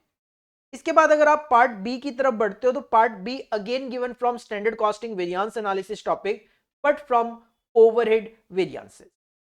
बजट गिवन था कि हम 20 डेज की वर्किंग करेंगे, बट एक्चुअल में आपने 22 डेज की वर्किंग की। आउटपुट पर मैन आवर 1 यूनिट एक्सपेक्टेड था, बट एक्चुअल में आपने 0.9 यूनिट ही प्रोड्यूस करी है 1 घंटे में। ओवरहेड की कॉस्ट एक्सपेक्टेड थी 1,60,000, बट एक्चुअल में 1,68,000 की कॉस्ट आई, और मैन आवर्स पर डे जो है वो 8,000 बजट में थे, जबकि एक्चुअल में 8,400 है। आपको यहाँ पे ओवरहेड वेरिएंसेस कैलकुलेट करके देने। तो इसके लिए यहाँ पे पूरी की पूरी टेबल यहाँ पे बनाई हुई है, पूरी की पूरी टेबल यहाँ पे बना के फिक्स्ड ओवरहेड के वेरिएंसेस यहाँ पे कैलकुलेट किए हुए हैं।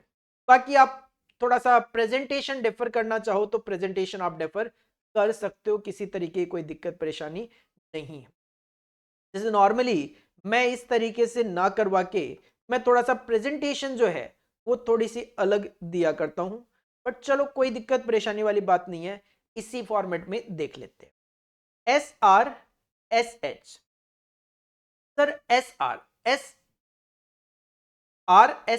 SR मतलब स्टैंडर्ड रेट। स्टैंडर्ड रेट क्या होता है? Budgeted overhead divide by budgeted hours. Budgeted overhead की मैं बात करूं 1,60,000 गिवन ही है। बजटेड आवर्स अगर मैं सिंपल कैलकुलेट कर दूं तो आप कह रहे थे 20 दिन और 8,000 घंटे पर डे, तो बजटेड आवर आ गया आपका 1,60,000। तो budgeted overhead divide by budgeted hours करोगे, 1 रुपए का आपका स्टैंडर्ड रेट आ गया। स्टैंडर्ड आवर्स की बात करें तो स्टैंडर्ड आवर्स होता है standard hours for actual output. तो आप कह रहे थे 1 यूनिट को बनाने के लिए 1 घंटा, 1 यूनिट को बनाने के लिए 1 घंटा, मतलब ये बजटेड आवर्स 1,60,000 जो है, इसमें आपका टारगेट क्या था? 1,60,000 यूनिट, क्योंकि 1 यूनिट आप बोल रहे थे, 1,60,000 यूनिट। जबकि आपने एक्चुअल में कितनी यूनिट बनाई है? एक्चुअल में अगर मैं यूनिट्स की बात करूं तो एक्चुअल जो आपने यूनिट्स बनाई है वो बनाई है 0.9 यूनिट्स बनाई है पर आवर, और 8,400 आवर्स की वर्किंग की है, तो 0.9 into 8,400, it will B 8,400 hours per day, और नंबर ऑफ वर्कर्स थे 22 वर्कर्स भी थे, मल्टीप्लाई बाय 0.9, तो सर आपने एक्चुअल में बनाई है 166,320 यूनिट्स, 166,320 यूनिट्स। तो स्टैंडर्ड आवर्स भी कितने होंगे, एक यूनिट के लिए 1 घंटा कह रहे थे, तो 166,320 के लिए 166,320 आवर्स ही होंगे। तो accordingly S R S H आ गया 166,320। एस आर ए एच की बात करोगे तो एस आर तो 1 ही है। ए आर एक्चुअल आवर्स की अगर आप बात करोगे तो सर 22 वर्कर्स हैं। एक्चुअल आवर्स की अगर आप बात करोगे तो 22 वर्कर्स हैं और पर डे 8400 आवर्स की वर्किंग कर रहे हैं। तो 22 into 8400 it will B 1,84,800 hours. तो ए एच आ जाएगा आपका 184,800, तो एस आर ए एच भी 184,800 आ जाएगा। इसके बाद S R R B H, S R तो वही 1 ही है। आरबीएच, आरबीएच मतलब revised budgeted hours. Budgeted hours कितने थे हमारे, बजटेड आवर्स थे हमारे 1,60,000 20 डेज में कह रहे थे आप कह रहे थे 1,60,000 घंटे काम करूंगा 20 दिन में, लेकिन आपने एक्चुअल में 22 दिन काम किया। एक्चुअल में आपने 22 दिन काम किया, तो 22 दिन में 1,76,000 आवर्स की वर्किंग होनी चाहिए। रिवाइज्ड बजटेड आवर्स, सर आप कह रहे थे 1,60,000 घंटे काम करेंगे 20 दिन में, तो 22 दिन में 1,76,000 आवर्स की वर्किंग होनी चाहिए। S R B H, S R वही 1 रुपी है, बी एच आपका 1,60,000 था, तो ये 1,60,000 ही आ जाएगा। ए आर ए एच आपके पास गिवन ही है 168। तो ये सारी कैलकुलेशन आपने कर दी है, ये सारी कैलकुलेशन आप ऑलरेडी कर चुके हो,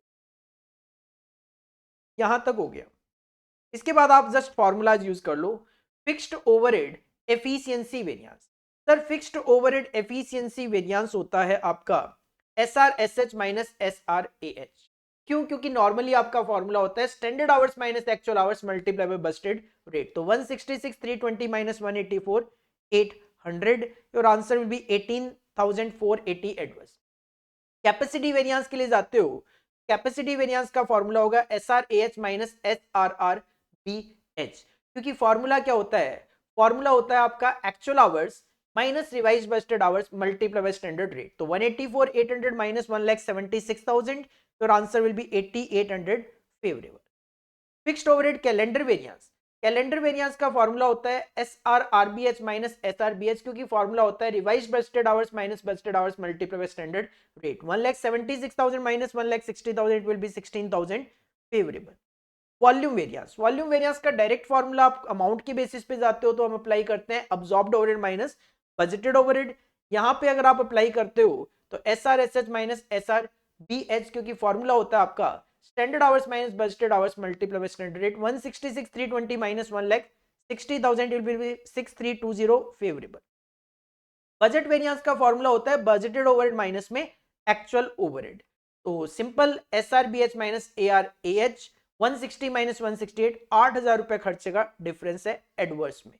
और फाइनली कॉस्ट वेरिएंस का फॉर्मूला होता है अब्सॉर्ब्ड ओवरहेड माइनस में एक्चुअल ओवरहेड, दैट इज यहां के अकॉर्डिंगली मैं बात करूं S R S H minus A R A H, 166,320 minus 1,68,000 it will be equal to 1680 adverse. Presentation आप चेंज कर सकते हो, अगर इजी प्रेजेंटेशन करना चाहो तो आप इजी प्रेजेंटेशन भी दे सकते हो, किसी तरीके की कोई दिक्कत परेशानी नहीं होने वाली। Final answer will B same. Next question, question number 6। Question number 6 से आपका क्वांटिटेटिव एप्टीट्यूड वाला जो पार्ट है वो स्टार्ट हो जाता है। पार्ट ए में आपको एलपीपी का क्वेश्चन गिवन है, लीनियर प्रोग्रामिंग प्रॉब्लम का। तो पार्ट बी में आपको सिमुलेशन का क्वेश्चन देखने को मिल जाता है। Part A, a company purchases two manufacturing plants, each of which can produce three products X, Y and Z from a common raw material. Raw material single है, 3 product बनाने हैं। However, the proportion in which the products are produced are different in each plant. हर एक plant पे अलग अलग quantity produce होती है। And so are the plant operating cost per hour भी अलग अलग है। Data on production per hour cost are given below. Per hour क्या कॉस्ट आती है वो गिवन है। Together with current orders in hand for each product, कहते हैं प्लांट ए जो है उसमें प्रोडक्ट एक्स वाई जेड बनाओगे, ये आपकी आवर्स लगने और ऑपरेटिंग कॉस्ट पर आवर 9 रुपए की है। प्लांट बी पे अगर आप बनाओगे तो ये आपके टाइम कंजम्पशन है और ये आपकी ऑपरेटिंग कॉस्ट पर आवर है। ऑर्डर ऑन हैंड की क्वांटिटी भी गिवन है 50, 24 और 60। अपने को तो एक एलपीपी मॉडल क्रिएट करके देना है जिससे हमारी कॉस्ट क्या है, कम से कम आए। तो let A be the number of hours of plant A in use and let B be the number of hours of plant B in use. तो मेरी जो कॉस्ट है वो 9 रुपी पर आवर और 10 रुपी पर आवर है, तो ये कॉस्ट मुझे कम से कम करनी है। तो टारगेट है अपना, ऑब्जेक्टिव फंक्शन रहेगा minimisation of Z 9a + 10b, क्योंकि ए और बी हमने आवर्स अज्यूम करनी है। सब्जेक्ट टू कांस्टेंट कि मेरे पास यहां पे जो ऑर्डर ऑन हैंड है वो 50 है, तो सिंपल सी बात है 2a + 4b should be greater than और इक्वल टू 50, क्योंकि ये जो है 2a + 4b that should be greater than और इक्वल टू 50, क्योंकि ये क्या है, ए और बी आपने नंबर ऑफ आवर्स अज्यूम करे हैं, नंबर ऑफ आवर्स अज्यूम करे हैं, और ये हमारे क्या है, प्रोडक्ट्स गिवन है, प्रोडक्ट्स गिवन है, तो it should be greater than और equal to 50। Similarly 4a + 3b should be greater than or equal to 24. Similarly 3a + 2b should be greater than or equal to 60. आप चाहो तो इसको x1 x2 जैसे normal हम assume करते हैं वैसा भी कर सकते हो, और a और b should be greater than or equal to 0, that is non negative factor, non negative factor. B part की तरफ अगर आप जाते हो तो that is from simulation. Same question करा हुआ होता है अपनी क्लासेस में भी। The manager of a book store has to decide the number of copies of a particular text low book to order. कितने बुक का ऑर्डर करना है वो हम यहां पे डिसाइड करना चाह रहे हैं। एक बुक की जो कॉस्ट है वो 60 रुपीज है और सोल्ड करते हैं हम 80 पे, मतलब बिकी तो 20 रुपए का प्रॉफिट है। Since some of the text low change year after year, any copy unsold while the edition is current must be sold for 30। कहते हैं कोई भी कॉपी अगर अनसोल्ड रह गई तो वो 30 रुपए में बेचनी पड़ेगी, मतलब उस पर 30 रुपए का आपको नुकसान होने वाला है, कि कॉस्ट तो 60 है। From past record the distribution of demand for this book has been obtained as follows. Book की जो डिमांड है वो 15 से लेकर 22 हो सकती है, जिसका प्रोपोर्शन गिवन है। हमें 20 टाइम पीरियड के लिए यहाँ पे डिमांड क्रिएट करके देनी है और ये रैंडम नंबर कंसिडर करने हैं, ठीक है। सर सबसे पहले तो आपको statement of random number range ही तैयार करना पड़ेगा। तो इसके लिए सबसे पहले आपने डिमांड कॉपी कर ली 15, 16, 17, 18, 19, 20, 21, 22। प्रोबेबिलिटी कॉपी कर लिया 0.05, 0.08, 0.20, 0.45, 0.1, 0.07, 0.03 और 0.02। ये तो सर हो गया क्वेश्चन कॉपी पेस्ट। प्रोबेबिलिटी के बेसिस पे क्यूमुलेट कर लो इसको 0.05 plus 0.08.13 plus 0.20.33 plus 0.45.78 plus 0.10.88 plus 0.07.95 plus 0.03.98 और प्लस 0.021। रेंज तैयार करने के लिए एक एक कम लेते रहो, 0 से 4, 5 से 12, 13 से 32, 33 से 77, 78 से 87, 88 से 94, 95 से 97 और 98 से 99।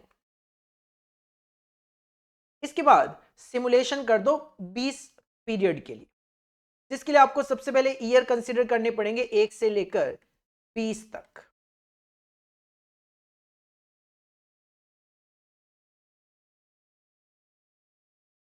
रैंडम नंबर जो क्वेश्चन में गिवन है वो कॉपी कर लेने आपको। 14, 02, 93, 99, 18, 71, 37, 30, 12, 10, 88, 13, 00, 57, 69, 32, 18, 08, 92 और 73 कॉपी कर लेने आपको।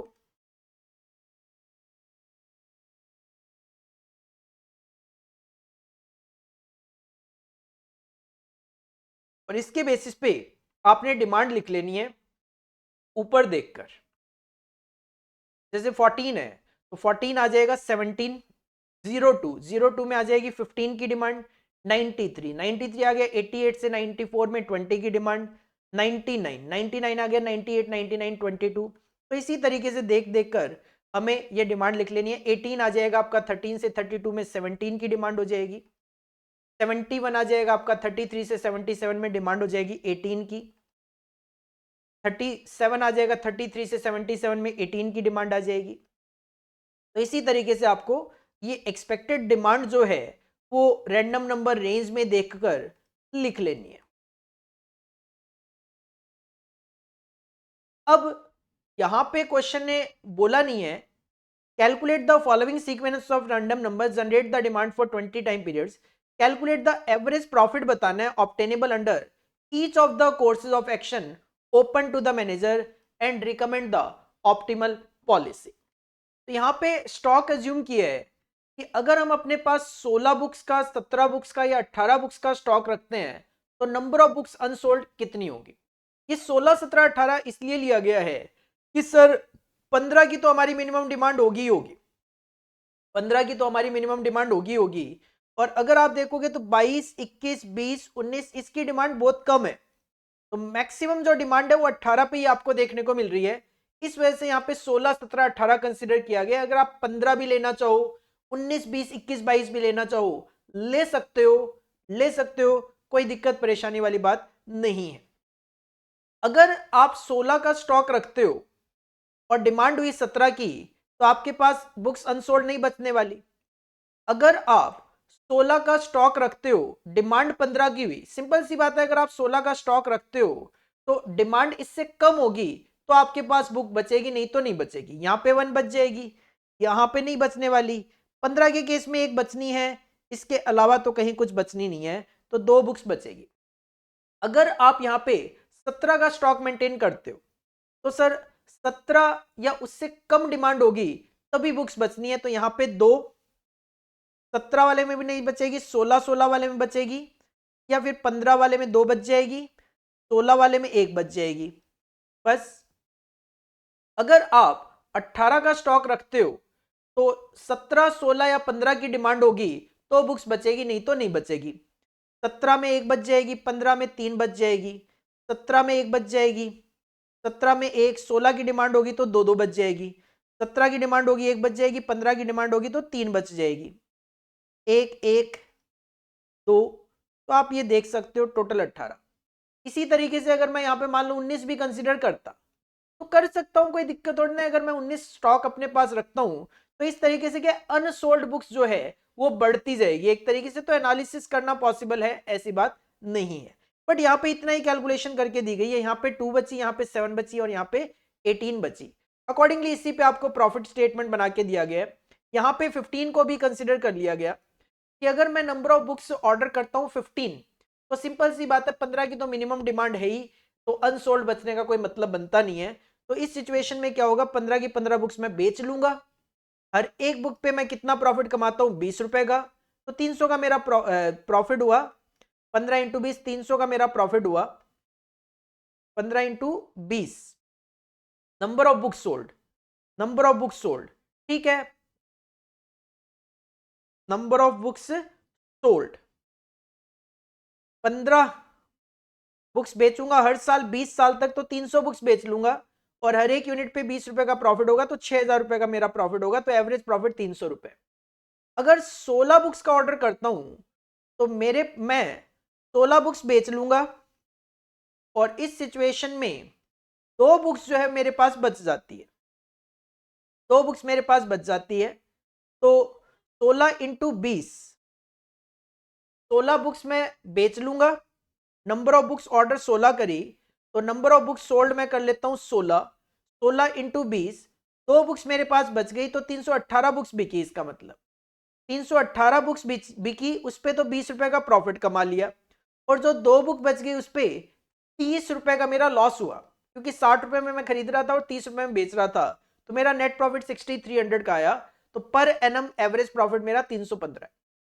जब मैं 17 बुक्स का ऑर्डर प्लेस करता हूं तो 17 इंटू 20, 340 बुक्स का मैंने ऑर्डर प्लेस किया, जिसमें से 7 बुक्स बच गई, 7 बुक्स बच गई, तो 333 मैंने सेल कर ली, 333 मैंने सेल कर ली, 333 पर एनम मैंने सेल कर ली 20 ईयर्स तक, तो 20 का मुझे प्रॉफिट हुआ इस पे, और जो 7 बुक बच गई थी उस पे 30 का लॉस हुआ, तो मेरा नेट प्रॉफिट है 6450।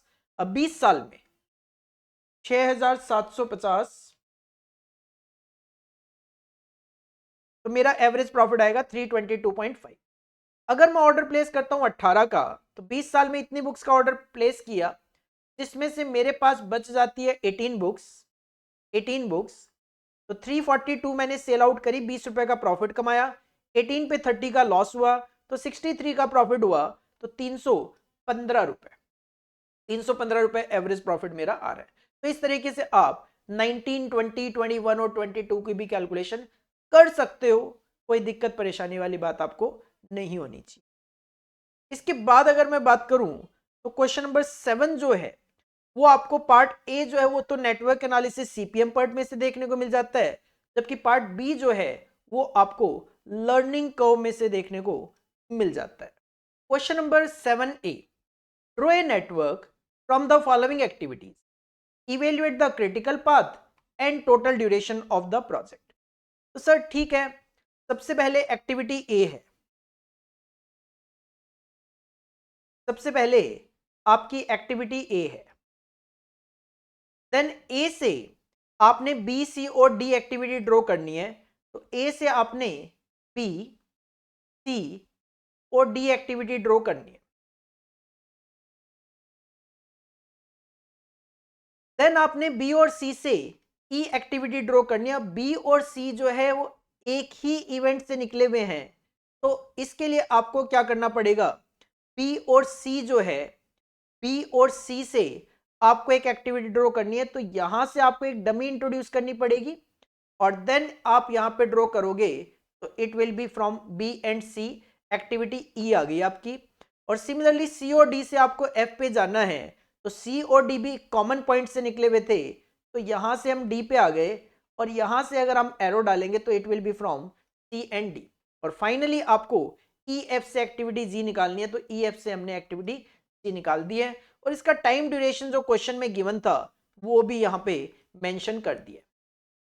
पाथ अगर आप देखते हो तो पाथ बनता है 1 से 2, 2 से 4, 4 से 6, 6 to 7, जिसमें 28 दिन का टाइम लगेगा। या फिर आप जाते हो 1 से 2, 2 से 3, 3 से 4, 4 से 6 और 6 से 7, तो आपका 27 का टाइम लगेगा। अगर आप जाते हो 1 से 2, 2 से 3, 3 से 5, 5 से 6 और 6 से 7, तो टाइम लगेगा 25 दिन का। अगर आप जाते हो 1 से 2, 2 से 5, 5 से 6 और 6 से 7, तो टाइम लगता है 28 का।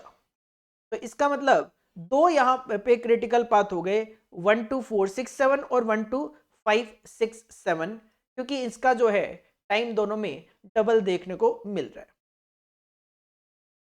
बस सर ये क्वेश्चन इतना सही था।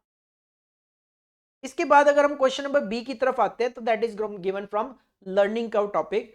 The usual learning curve model is y is equal to ax की पावर b, ठीक है, वेयर y का मतलब होता है average time per unit for x unit और a होता है पहली यूनिट में लगने वाला टाइम, x होता है नंबर ऑफ यूनिट्स, p होता है learning coefficient is equal to log 0.8 upon में log 2, that is learning rate 80% की वैल्यू होती है, p वैल्यू होती है -0.322। ए आपको दे दिया है 10 घंटे, you are required to calculate average time for 20 units, total time for 30 units और time for 31 to 40 units. log 2 की वैल्यू गिवन है, एंटी लॉग 0.5811 की गिवन वैल्यू है, log 3 की वैल्यू गिवन और एंटी लॉग 0.5244 की वैल्यू है, log 4 की वैल्यू गिवन और एंटी लॉग 0.4841 की वैल्यू गिवन है। तो सर सिंपल सी बात है, 20 हो गया, 30 हो गया या 40 हो गया, वो 1 से 2, 2 से 4, 4 से 8, 8 से 16, 16 to 32 डबलिंग में तो आते नहीं है। तो यहाँ पे सब में ही आपको y is equal to a x की पावर b अप्लाई करना पड़ेगा। सबसे पहले y is equal to a x की पावर b, a गिवन है 10, सबसे पहले x से 20 की पावर b -0.322। इसमें आप जब बोथ साइड में लॉग लेते हो तो log 10 प्लस log 20 की power -0.322 is equal to log y, log 10 minus 0.322 log 20, log 10 की वैल्यू तो 1 ही होती है, माइनस 0.322 log 20 की वैल्यू आप यहाँ पे देख लो, log 2 की वैल्यू गिवन है 0.301, तो 20 की वैल्यू हो जाएगी 1.301। अकॉर्डिंगली इसको सॉल्व करोगे तो y आ जाएगा 0.5811 log, जिसकी एंटी लॉग वैल्यू गिवन है, तो आंसर होगा आपका 3.812। सिमिलर जाना है आपने सेकंड पॉइंट में 30 यूनिट्स के लिए, x की जगह 30 ले लो, बस x की जगह आपने 30 ले लेना है और 30 में अगर आप जाओगे तो log 3 की वैल्यू गिवन है 0.4771, तो 30 के लिए 1.4771 हो जाएगा। इसको सॉल्व करेंगे तो log आएगा 0.5244, जिसकी एंटी लॉग की वैल्यू है 3.345, तो यही आपका आंसर होगा। 3.345 1 यूनिट का है, जबकि आपको 30 यूनिट्स का टोटल टाइम निकालना है, तो मल्टीप्लाई बाय 30 हो जाएगा। और नेक्स्ट वाले केस में आपको 40 के लिए कैलकुलेशन करनी पड़ेगी, तो x लेना पड़ेगा 40। log 4 की वैल्यू गिवन है 0.6021, तो 40 की हो जाएगी 1.6021, 1.6021। इसको सॉल्व करोगे तो log आएगा 0.4841, जिसकी वैल्यू गिवन है 3.049। मल्टीप्लाई करोगे 40 से तो आपको 40 यूनिट का डेटा पता लग जाएगा। और क्वेश्चन है 31 से 40, तो 30 का ऑलरेडी आप कैलकुलेट कर ही चुके थे, वो माइनस कर दोगे 100.35, तो आपको 31 टू 40 की वैल्यू पता लग जाएगी, 21.61 आवर्स। तो तीनों में ही आपको y is equal to ax की पावर p अप्लाई करके कैलकुलेशन यहाँ पे करनी थी। इसके बाद क्वेश्चन नंबर 8 की तरफ अगर आप जाते हो, तो क्वेश्चन नंबर 8 का पार्ट ए आपको मैक्सिमा एंड मिनिमा में से देखने को मिल जाता है, तो पार्ट बी आपको बिजनेस फोरकास्टिंग में से देखने को मिल जाता है। Part A, the demand that is rides per day of roller coaster ride in an entertainment park in one of the metro cities is given the equation q is equal to minus 450p plus 41,500, where p का जो मतलब है वो रहता है price per ride in rupee. Suggest what price should have been charge to maximise the total revenue. तो आपको revenue जो है वो टोटल करना है मैक्सिमम टू मैक्सिमम, तो बताओ क्या प्राइस चार्ज किया जाए। तो इसके लिए आपको इक्वेशन बनानी पड़ेगी Q इंटू पी की, क्योंकि Q का मतलब क्वांटिटी और P का मतलब price. Q into P is equal to revenue होता है। तो total revenue is algebraically expressed as a function of price as follows. तो प्राइस पर राइड को डिमांड से मल्टीप्लाई करोगे तो सिंपल सी बात है, P into Q, price into quantity. तो टोटल रेवेन्यू की बात करोगे तो P इंटू क्यू, क्यू की वैल्यू तो गिवन है -450p प्लस 41,500, तो revenue will be equal to 41,500p minus 450p square. Differentiating both side with respect to p, तो ये आ जाएगा आपका 41,500 माइनस 2 इंटू 450 900p।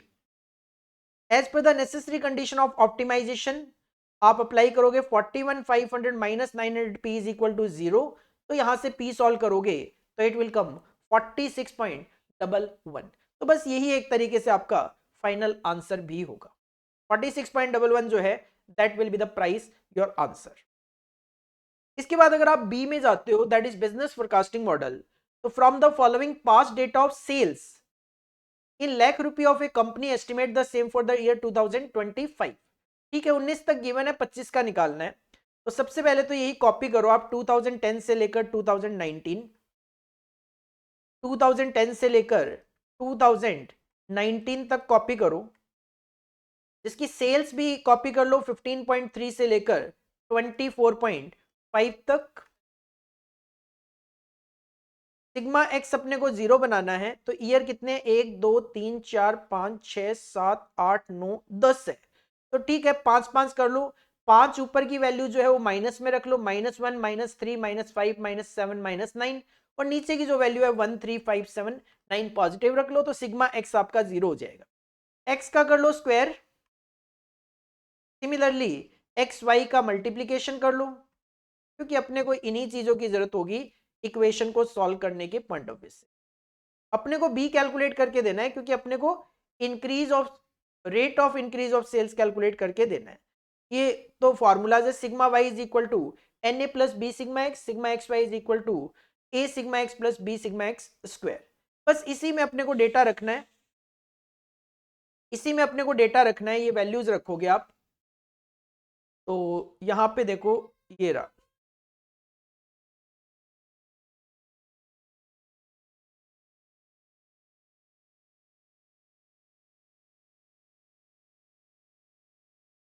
चलो एक बार देख लेते हैं यहाँ से क्या लिखा है इन्होंने। मेनली ये इक्वेशन अपने को अप्लाई करनी है, sigma y is equal to n a plus b sigma x. Sigma y है 192 is equal to n a. Sir number of years 10 है तो 10a plus b sigma x square, वो b sigma x square नहीं, b sigma x, तो ये तो zero ही जाएगा, sigma x तो जीरो है तो ये वैल्यू जीरो हो जाएगी, तो यहां से a निकल जाएगा आपका 19.2। देन आप सेकंड इक्वेशन अप्लाई करेंगे, that is sigma x y is equal to a sigma x plus b sigma x square. तो यहां से आपको b की वैल्यू पता लगेगी, तो b आ गया 0.536, तो a की वैल्यू आ गई आपके पास 19.2 और b की वैल्यू आ गई 0.536, तो y is equal to 19.2 plus 0.536x। 2025 का निकालना है, 19 का 9 है तो 20 का हो जाएगा 11, 21 का हो जाएगा 13, 22 का हो जाएगा 15, 23 का हो जाएगा 17, 24 का हो जाएगा 19 और 25 का हो जाएगा 21। तो a plus b 21, answer will B 30.456, that will be your answer पहले पॉइंट का। That is estimate the same for the year 25, calculate the monthly rate of increase of sales। तो monthly rate of increase of sale आप calculate कर सकते हो। Sir आपका B जो था वो 0.536 था जो कि ईयरली होता है, तो इसको 12 से डिवाइड करोगे तो आपको मंथली रेट ऑफ इंक्रीज पता लगेगा, that will be 0.0467, 0.0467, 0.536 divided by 12 करोगे 0.0467, 0.536 ईयरली रेट ऑफ इंक्रीज था, so monthly rate of increase in sales will be p upon में 12। तो ये थोड़ा सा प्रिंटिंग मिस्टेक लग रहा है मुझे,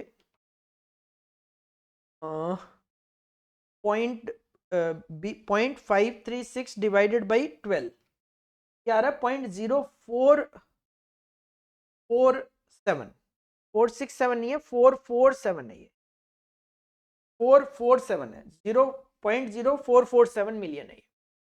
तो इस तरीके से ये जो SCM था, मॉडल क्वेश्चन पेपर सेट 2 आपका इंस्टीट्यूट ने दिया। क्लियरली मैं कहूंगा MCQ बैंक करके जाओ MCQ के लिए, MQP भी करके जाना है, इसमें से भी आपको इक्का दुक्का MCQ एज इट इज देखने को मिल सकते हैं।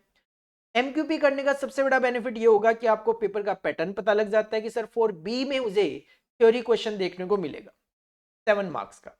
इसके अलावा क्वेश्चन नंबर 2 आपको डिसीजन मेकिंग में से ही देखने को मिलेगा, क्वेश्चन नंबर 3 का ए पार्ट आपको ट्रांसफर प्राइसिंग में से ही देखने को मिलेगा, बी पार्ट आपको most probably life cycle costing में से ही देखने को मिलने वाला है। इसके बाद 4 का जो पार्ट ए है वो वेरी कर सकता है, मे बी थ्रूपुट कॉस्टिंग आए, मे बी टारगेट कॉस्टिंग वगैरह आ जाए, इसके साथ थ्योरी ही देखने को मिलेगा। लेकिन क्वेश्चन नंबर 5 जो है फुल्ली डेडिकेटेड 14 मार्क्स 7 मार्क्स के 2 क्वेश्चन आपको वेरिएंस एनालिसिस में से ही देखने को मिलने वाले हैं एग्जाम पॉइंट ऑफ व्यू से। 6 में आपको ए पार्ट LPP में से और बी पार्ट आपको सिमुलेशन में से देखने को मिल जाएगा। इसके बाद क्वेश्चन नंबर जो 7 है इसमें नेटवर्क एनालिसिस और लर्निंग कर्व है, तो लर्निंग कर्व की बजाय हो सकता है आपको गेम थ्योरी वगैरह भी देखने को मिल जाए। और फाइनली अगर मैं बात करूं तो क्वेश्चन नंबर 8 में आपको एक मैक्सिमा मिनिमा तो एक बिजनेस फोरकास्टिंग मॉडल का ही क्वेश्चन देखने को मिलने वाला है। मेन पेपर का पैटर्न भी पता चल जाता है और कई बार ऐसा भी होता है इसी में से क्वेश्चन भी आपके एग्जाम में आ जाता है, तो MQP छोड़ के जाने का तो कोई लॉजिक बनता ही नहीं है। लास्ट में यही कहूंगा यूट्यूब चैनल को सब्सक्राइब किए बिना नहीं जाना है, जैसे ही आपके पेपर होंगे सेम डे MCQ का सॉल्यूशन आपको प्रोवाइड करवा दूंगा और आपके एग्जाम ओवर होने के बाद आपको मिलेगा suggested answer, full 100% detail discussion करेंगे जो भी आपका पेपर हुआ होगा वो। और हाँ लास्ट में MCQ बैंक देखना बिल्कुल नहीं भूलना है, SCM का 100% रिवीजन लेक्चर ऑलरेडी यूट्यूब पे पड़े हुए हैं, मॉडल क्वेश्चन पेपर सेट 1 भी करवा दिया आपको यूट्यूब चैनल पे मिल जाएगा आपको, और सेट 2 भी आपको करवा दिया है। स्ट्रेटजी भी ऑलरेडी 2-3 महीने पहले भी गिवन है और इंपॉर्टेंट जो टॉपिक्स है वो भी मैं आपको एग्जाम से जस्ट पहले बता दूंगा। तो this is all about for today, मिलते हैं, thank you, bye bye and all the best for exam, thank you.